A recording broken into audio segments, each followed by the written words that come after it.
Quran surah ketiga Ali Imran ayat 38 sampai 39. Nabi Zakaria itu begitu berkeinginan punya keturunan. Ya, kemudian beliau berikhtiar, berdoa dengan minta kepada Allah, dan satu kali mengalami sebuah peristiwa ya terjadi dengan Maryam alaihissalam, diberikan oleh Allah satu keistimewaan ketika berdoa di mihrab, didatangkan oleh Allah rizki. Cepat sekali, kemuliaan-kemuliaan. Maka Nabi Zakaria berdoa di situ lewat sholat. Jadi sholat di mihrabnya itu. Begitu beliau sholat, berdoa dalam sholatnya berdiri. Jadi baru selesai doanya, belum selesai sholatnya, masih berdiri dalam sholatnya, tiba-tiba kemudian turun jawaban. Seketika, jadi selesai doa, langsung turun jawaban.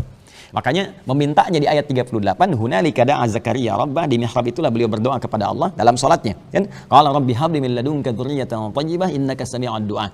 Ya, beliau berkata, ya Allah, ini doa termasuk kalau kita ingin minta keturunan. Ya, bisa diamalkan. Saya pernah ajarkan ini kepada beberapa kawan termasuk yang di Australia, ya berapa lama gitu, terus kita ajarkan bikin mihrab, hamparkan sejadah, khususkan untuk ibadah, lalu mohon bacakan doa ini dalam sholat. Dipraktekkan alhamdulillah, ya, banyak yang mendapati manfaatnya gitu. Kemudian berdoa, ya Allah, mereka mengatakan aku nggak mungkin punya keturunan. Istriku divonis menopause dan mandul. Mereka katakan mustahil itu kan. Maka aku memohon kepadamu yang tidak punya batas dalam pengabulan. Ini yang saya sampaikan tadi malam.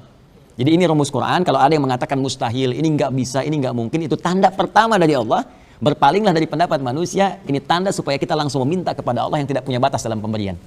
Ingat itu ya, baik dalam suasana sakit, dalam kondisi apapun, ketika mengatakan mustahil, ini tanda langsung dari Allah supaya kita diminta langsung memohon kepada Allah, karena Allah ingin memberikan tanpa perantara. Karena itu di sini Allah menghadirkan diksinya menggunakan kata wahab. Wahab itu sifat Allah yang memberi tanpa batas. Ya, permintaannya disebut hab.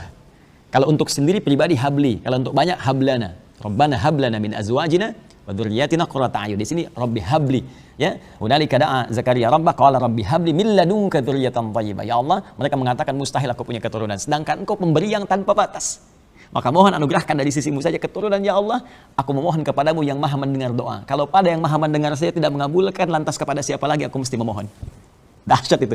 Nanti satu waktu kita belajar turunan rumus doa, saya berikan beberapa isyarat di Al-Quran bagaimana doa cepat dikabulkan.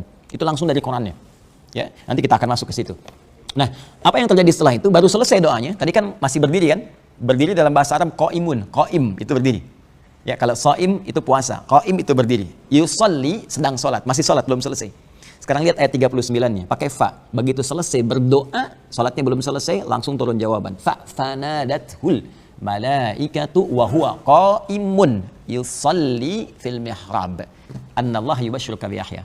Maka ketika selesai berdoa itu, seketika turun malaikat menyampaikan berita, menyerunya, sedangkan beliau masih berdiri dalam sholatnya, belum selesai sholatnya. Dahsyatnya sholat yang khusyuk itu mengabulkan doa dengan cepat. Jadi berdoa, doa selesai, sholat belum selesai. Baru doa selesai, peristiwa pertama, peristiwa kedua pengabulan doa.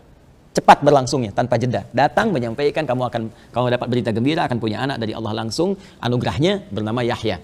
Artinya hidup. Dari kata hayyun, al-hayyu, yang mustahil menurut manusia, lahir dari rahim seorang perempuan yang menopause dan mandul, bayi yang hidup, kata Allah, nggak ada yang mustahil bagiku. Ya, dia lahir dan hidup.